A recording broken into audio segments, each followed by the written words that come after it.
This example, we have a negative angle, and we're trying to find the exact values for secant, cosecant, tangent, and cotangent. The first thing we need to do, we're gonna use the unit circle, and we're gonna find, that's how we find the angles, the sine and the cosine from the unit circle. So first off, we need to change our angle to be positive. See how we have a negative angle right now. So what do you do when you have a negative angle? Negative 5 pi over 6. Just add 2 pi. You can always add a full rotation. Remember, 2 pi on the unit circle. 2 pi is all the way around. See it right there. It's all the way around. So you can always, if you're, for example, if you're right here and you go an extra full rotation around, you're back to the same spot, aren't you?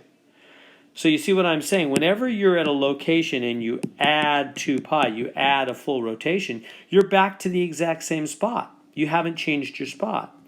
The same goes for negative answers. You can always add a full rotation. You can always add 2 pi. So I'm going to add 2 pi. Why? Because I want to make this positive. So put this over 1. How do you add these two fractions here? You've got to get a common denominator, don't you? Multiply top and bottom by 6.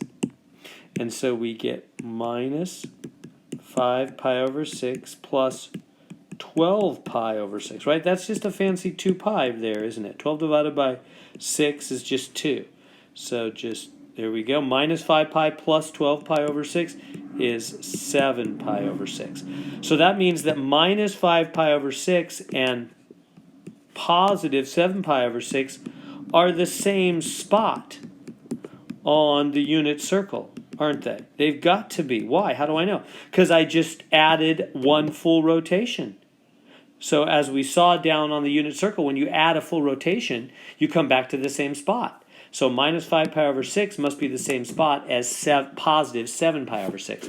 And that's easier for me to find on the unit circle. Now, let's recall the definitions of the various trig functions. So sine is the y on the unit circle, and cosine is x on the unit circle.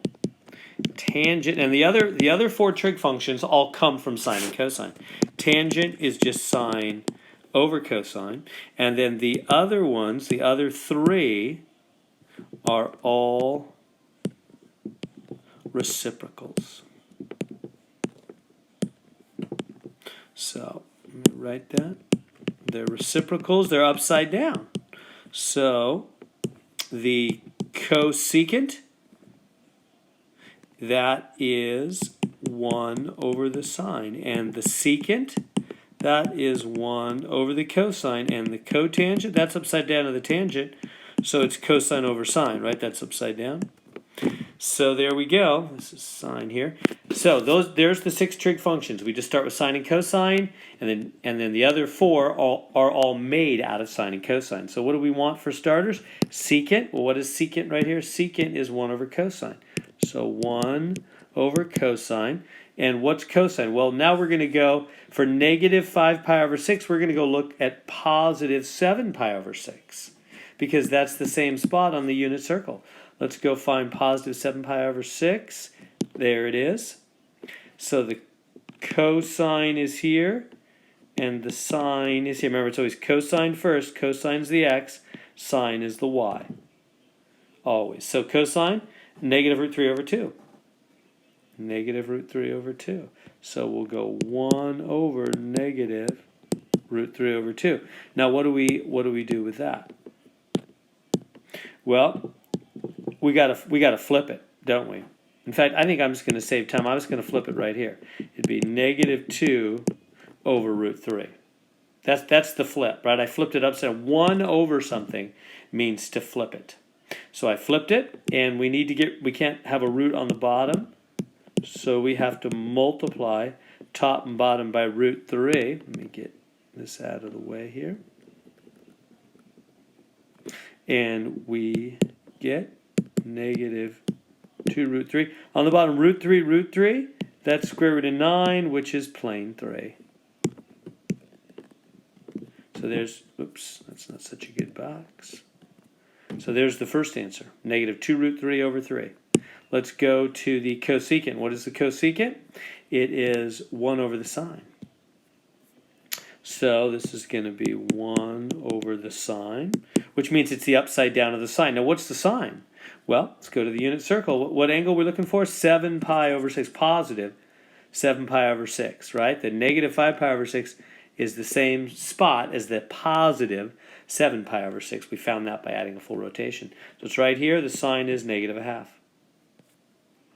So it's negative 2 over 1. It's the upside down. That's what 1 over means. I can show that if that's, maybe I should show that. So negative a half.